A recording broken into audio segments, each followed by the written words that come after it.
Hello and welcome to Rauta's opinion videos. Recently I tried and I failed to do a kind of a starter package for extreme metal fan. That is to pick the essential albums which one could enjoy in order to get more acquainted with extreme metal. That is mostly black and death metal, also some thrash metal and whatnot. Now there was some discussion under the video and the description box and the comment fields that I should have probably made more clear which albums are more important to me and which albums have probably affected me, so which should be kind of like my personal picks. But I think that idea, that topic, were pretty much already taken care of. So I started to think a different kind of idea, a little bit to get to know me a little bit better when I talk about music and metal music especially.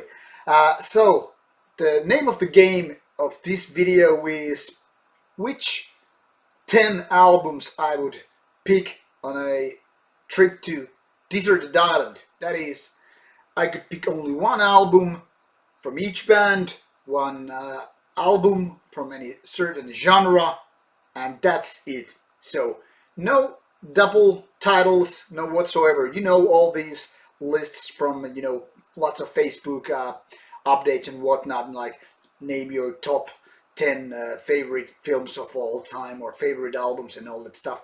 I wanted to make this a little bit more complicated for myself, and then again also a little bit easier, because I would only basically pick out 10 out of 10 albums, or close to it anyway.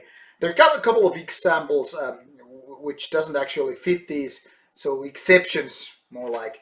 And I was actually thinking this for a couple of days, because even though I know my favorite albums from different genres, I've known them for years and years, still creating these kind of lists are never too easy task, because eventually you forget something, then you remember some names afterwards, and you feel like kind of a regret that you forgot them to list them.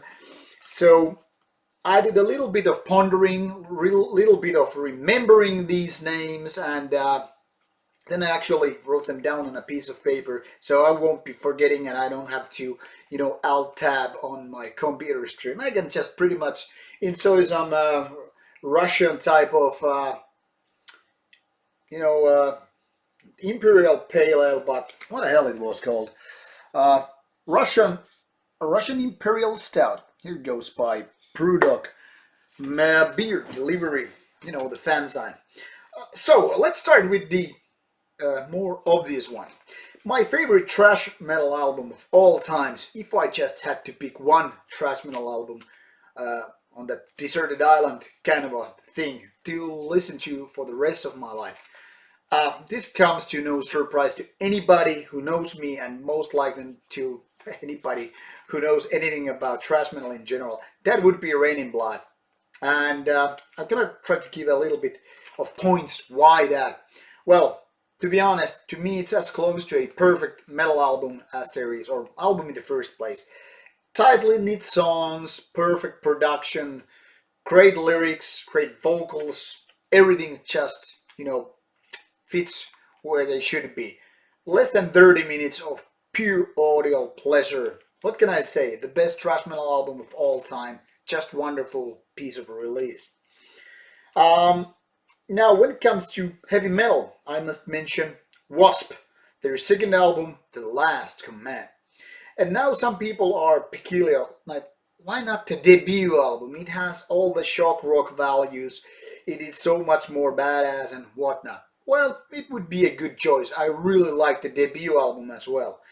But The Last Command, I don't know, it takes me back to my childhood. I don't remember any certain age, but something around 9, 10, or around that.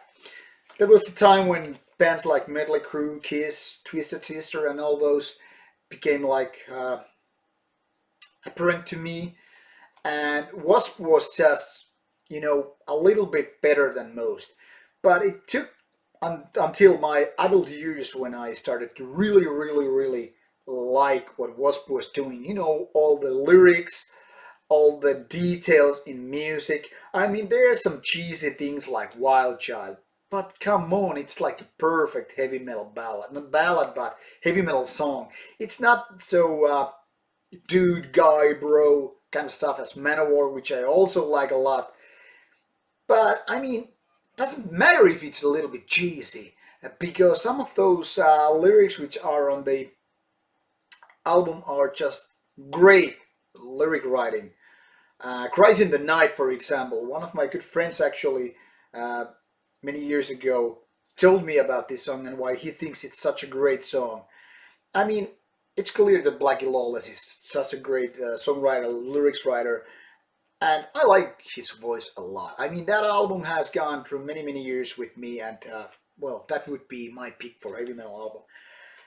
Now, when it comes to death metal, I go different direction than most of my times. Death would be the band.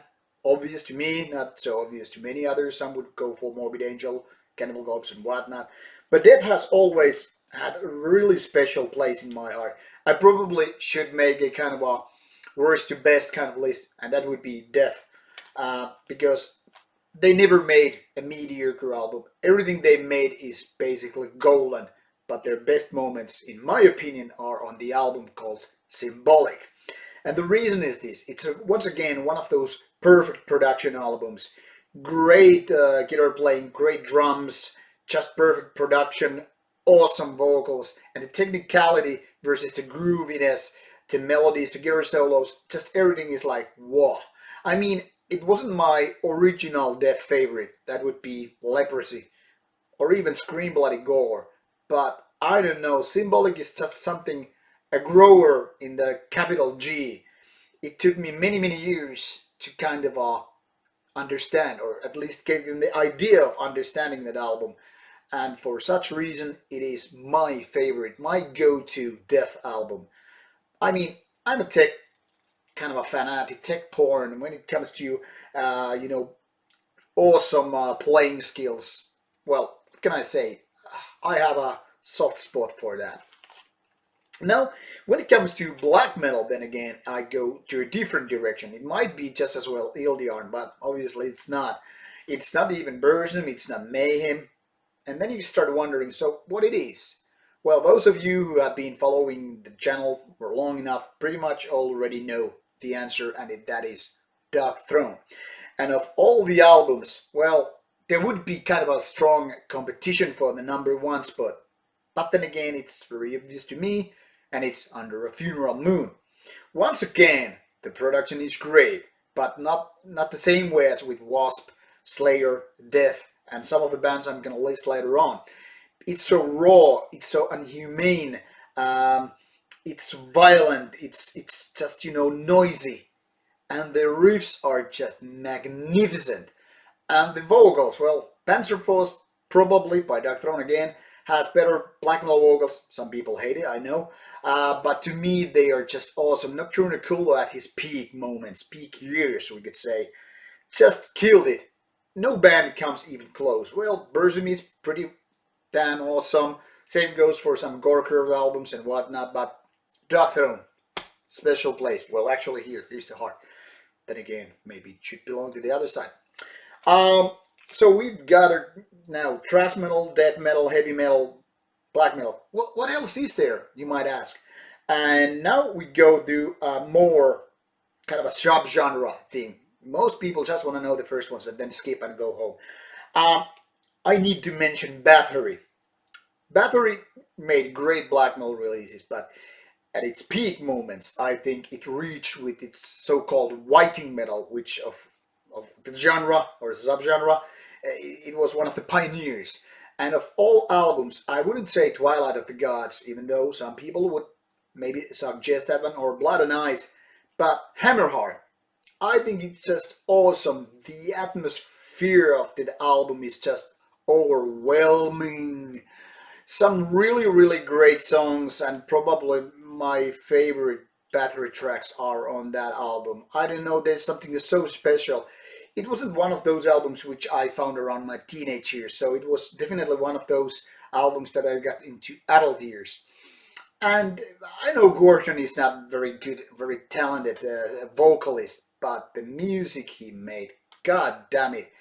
I mean, there are lots of room for tweaking around, with vocals and production. But to me, that album is one special kind of a unique snowflake, if you will, and as such, I need to have it on my trip to that island.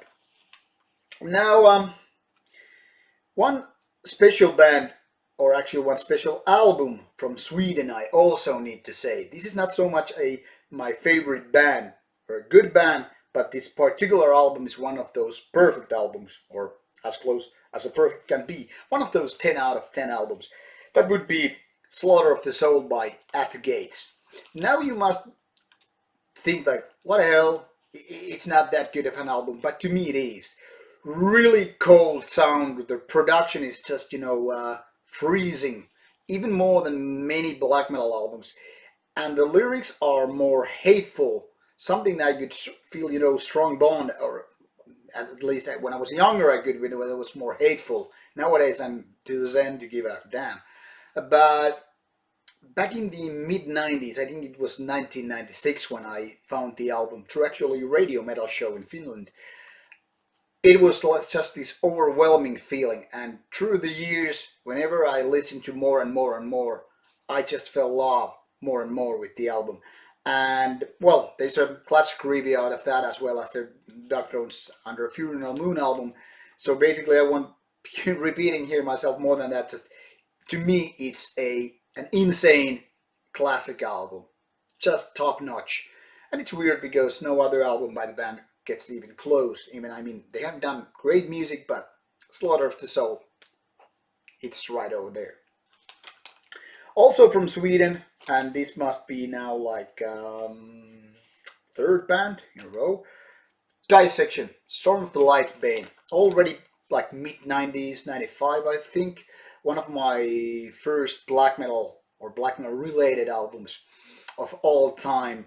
Once again, totally beautiful production. You know those melodies, how they sound when you put that album on your player. Those kind of a weak yet screamy, tight vocals. Really, really nice. I mean, not so much an extreme album, but more like beautiful carved piece of wood.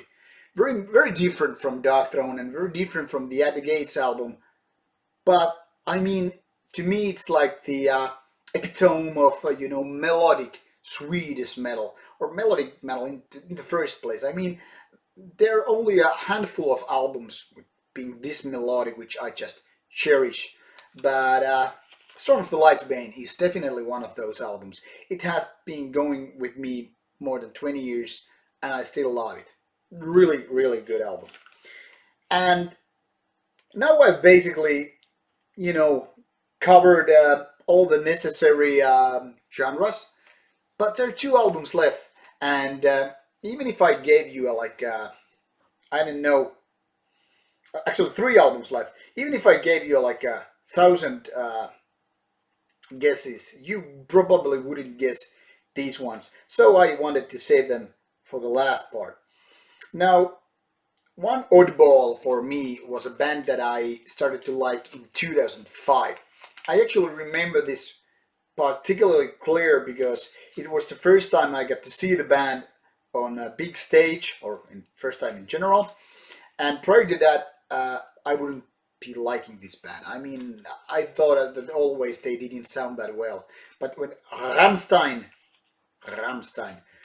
entered the stage, I was like, whoa, now I understand what's going on with the band. Now, Rammstein has always been I don't know, weird, because to many it doesn't even sound like metal. I mean, the guitar sound is so goddamn heavy, and the music is kind of an industrial rock. It's more a machine in many ways than a organic band, but at the same time, all those guitar riffs are just heavy pounding, so militaristic that especially when I'm, we're like working out, it would be one of my favorite bands, along with Manowar, to go with because there's something so commanding, like it's this drill sergeant shouting at your ear with this like militant peace. I don't know. So probably sounds stupid when I'm explaining, but go figure. I mean, their album, Rise, that would be probably my choice. Now, the last two albums, they won't go any easier in this list. But this, by the way, this Rammstein is probably the only one on this. Well, not the only one, but the only other album on this list, which is not 10 out of 10 albums. But the next one would be, and this is also a grower. This is actually a throwback album from early 90s when I moved from home, have my own school apartment. I was 18 and started my commercial school thingy, which I had no idea why I was going there. But anyway, I started, getting my own CDs. I got my CD player and all that stuff. And I was, living alone basically. And it was a really cool time, meeting new metalheads, all that stuff.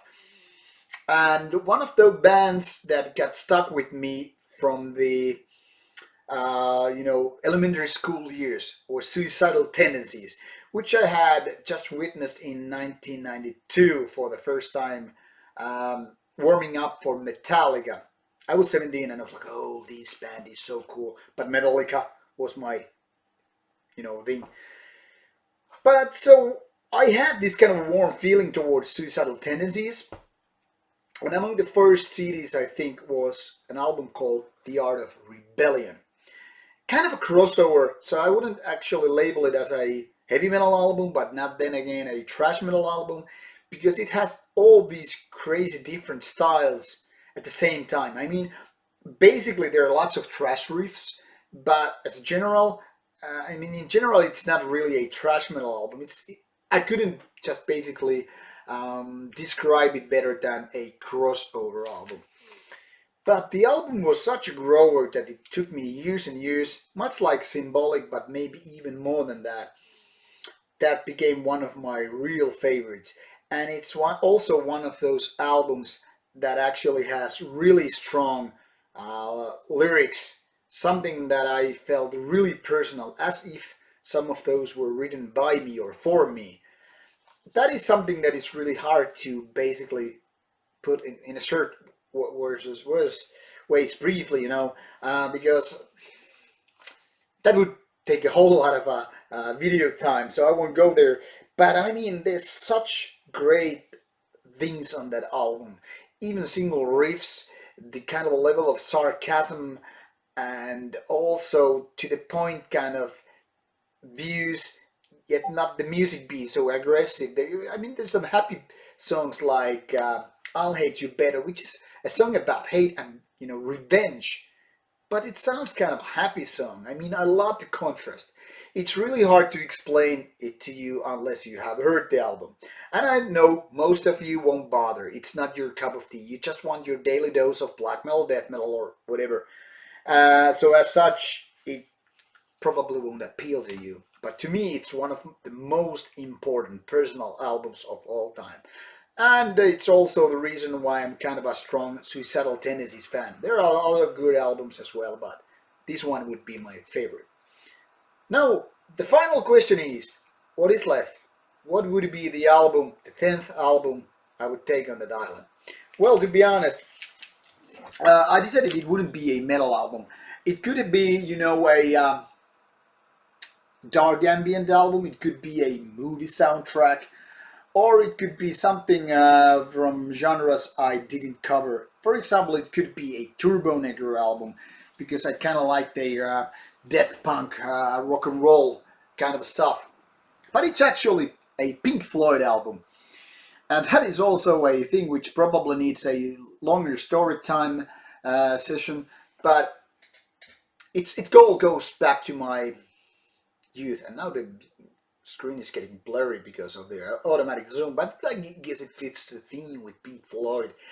I was like around 10 or 14, around those ages, when one of my good friends really got into Pink Floyd. So while at home I would listen to metal music, and I don't know, at my friend's house I probably got, you know, Pink Floyd. I get to hear Pink Floyd a lot, kind of like under the spell, so to speak. I didn't like it that much, but when I was like around my 30, I found through a different friend. I actually found Pink Floyd. I kind of like rediscovered, if you will, and the two albums which are really important to me. I guess it would be the Division Bell, which would be my choice because, well, there's high hopes. And those albums, which are more like adult-oriented rock with some progressive vibes or whatever. I don't know what's the proper classification, I mean, genre or whatever. But that is some album which also has some really personal stuff going with me. It's also what I like, the songwriting, also the production, obviously, um, the repeating pattern here, and I like the vocals, but it's the lyrics that pretty much underline the thing here for me. I mean, it's not like every song is perfect, so it's also why the other album, which I wouldn't rate 10 out of 10, with the Rammstein album, but still really, really important album to me. And it's one of those non-metallic albums, not one of the few non-metallic albums which I rate really, really high. There's some dark ambient albums, some soundtracks which I really kind of worship, but most of the time I am just, a dumb metalhead listening to dumb metal music. And there is no excuse. I mean, like most metal bands, they don't have really great lyrics. Every now and then, of course, there's an exception, and everything changes, the world burns and whatnot. So, these are the 10 commandments, the 10 albums I would take on an island if I only could pick one album per genre. I don't know if the dissection kind of broke the rule, because then again, if it's also the same genre as Dark Throne, even though some think it's more like Black Death hybrid. I don't know, and to be honest, I don't care. If that breaks the rule, so be it. And if I had to just dump it and replace one of the other with something else, then I would just do it. But the basic idea was to give you a little bit of insight to my musical taste and what albums I would strongly, strongly recommend you to check out, no matter what your taste in metal music is. There's no guarantee you will like any of these albums here. You might just totally think, oh, this guy's is a douchebag, he doesn't know anything about metal, his taste is just horrible. That might be true, but then again, I also squat and deadlift more than you will do, so who gives a damn? Anyway, here are my tips and ideas, my comments, and I'll just hope you didn't get that bored, and if you did, you won't be hearing these words anyway. So, what do you think of my list? What would you add? What would you remove? What are your 10 albums to take on a deserted island? Let me know and I'll get back to you. See you soon, and thanks for watching. See you soon. Cheers.